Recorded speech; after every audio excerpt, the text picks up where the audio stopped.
All right, Evan, so you think back almost 14 months, not even quite 14 months ago, Ray Davis is giving the presser in here saying we're just not a good team. You think about what's transpired since then. What has impressed you most about this turnaround? Well, it was easy to see that this team had championship aspirations. It was hard to see it all come together. So I think the fact that really in the course of 1 year you've gone from a 90-loss club to a 90-win club is impressive any way you stretch it.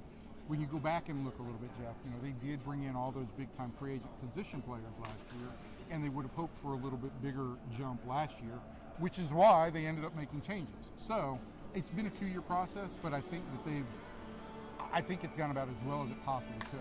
We talk about the recent drought of no playoffs before now, going back to 2016, but over the history of this franchise, 52 seasons, just 5 playoff series wins, including this wild card one.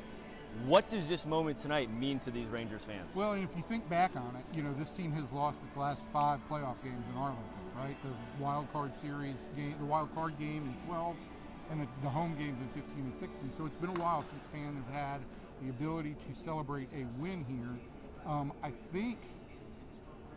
I want to double check this because I haven't double checked it yet, but I think the only series that the Rangers have actually clinched on this field, playoff series, was the AL Championship in 2010. Here in Arlington. Obviously not this field. Right, but in Arlington. And so that's going to be a big deal for people. They haven't had a chance to celebrate this team advancing in the playoffs in person.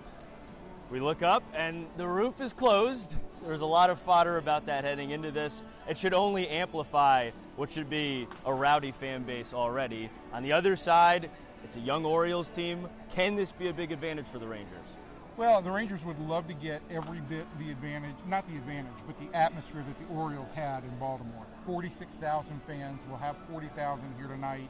There were 46,000 in Baltimore waving orange towels basically at every moment into the game, as much as a fan base could be, particularly on Sunday when they were down big early. This place gets very loud when there are fans in here, and it's a big game.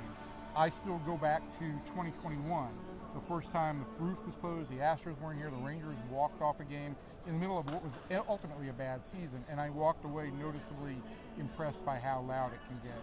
So the roof closed. It's not as pretty as a ballpark with the roof closed, but it's going to be louder, and I think that plays to the Rangers' advantage.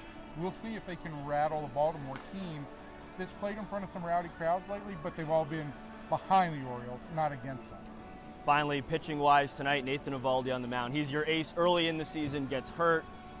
From that point on, is building back up his pitch count, his velocity. Looked great, obviously, last Wednesday in Tampa.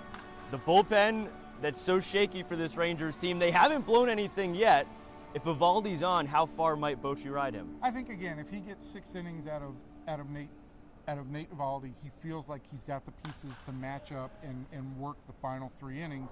And he's got a rested bullpen now with yesterday's day off. And quite frankly, look, they gave up a 3-run home run in the 9th inning with a big lead on Sunday. But this bullpen has, by and large, been really good in this first week of the postseason. And all along, the question was not whether they had some guys who were performing well at different times, but whether they could sync that up. And if they do, they're as good as any team in baseball. Should be a lot of fun here tonight. Should be a rowdy atmosphere. Evan Grant, thanks so much for the time.